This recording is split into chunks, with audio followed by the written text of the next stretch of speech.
বিশ্ব হিন্দু পরিষদ ৬০ বছর পূর্তি উপলক্ষে বজরং দল সারা ভারতবর্ষে এক পদযাত্রা সংগঠিত করবে। আগামী ৭ই অক্টোবর কুমারঘাট থেকে এই পদযাত্রা শুরু হবে। তারপর রাজ্যের ৮টি জেলায় এই পদ পরিক্রমা করবে। ১৪ই অক্টোবর এই পদযাত্রা শেষ হবে আগরতলা রবীন্দ্র ভবন প্রাঙ্গণে। সেখানে সংগঠনের কেন্দ্রীয় মহামন্ত্রী উপস্থিত থাকবেন। বৃহস্পতিবার শঙ্কর চৌমুহনী স্থিত গীতা ভবনে এক সাংবাদিক সম্মেলনে এমনটাই জানালেন বজরং দলের নেতৃত্ব। সূর্য জাগরণ যাত্রার উদ্দেশ্য হল হিন্দু যুবকদের মনে তাদের পূর্বপুরুষদের প্রতি গর্ববোধ ভাবনা জাগ্রত হওয়া উচিত। অমর বলিদানীদের জীবন থেকে অনুপ্রেরণা নিয়ে হিন্দু যুবকদের দেশের জন্য জীবন যাপনের শপথ নেওয়া আবশ্যক। হিন্দু ধর্ম ও সংস্কৃতির প্রতি শ্রদ্ধাভাব জাগ্রত করার বৈজ্ঞানিক মহাত্মা উপলব্ধি করা। হিন্দুরা সবাই এক, অর্থাৎ আমাদের সামাজিক সমরসত্তার জন্য সংকল্পবদ্ধ হওয়া উচিত। নেশামুক্ত দেশপ্রেমিক শক্তিশালী হিন্দু যুব সমাজ আজ দেশের একান্ত আবশ্যকতা এর গুরুত্ব উপলব্ধি করা।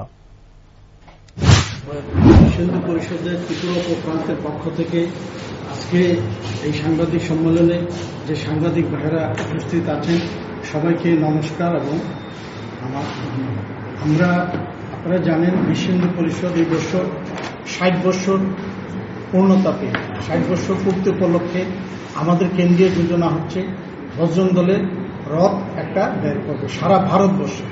সেই হিসাবে আমরা আগামী ৭ই অক্টোবর আগামী ৭ই অক্টোবর আমরা কুমারঘাট থেকে রথটা আমরা স্টার্ট করব।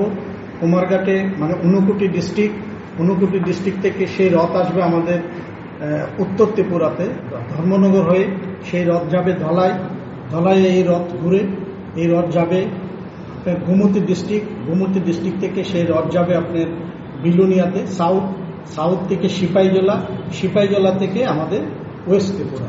আমরা 14 তারিখ আমাদের সমাপন হবে। আমরা সমাপনের জায়গা মোটামুটি আমরা ঠিক করেছি রবীন্দ্র ভবনের সামনে।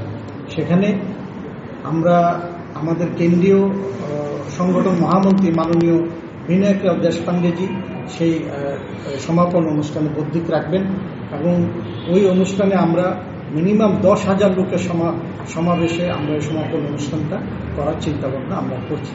তাই আপনাদের মাধ্যমে সমস্ত হিন্দু সমাজকে এবং যুবক ভাইদেরকে সমস্ত বজরঙ্গী ভাইদেরকে আহ্বান করছি এই রথের মধ্যে সবাই যেন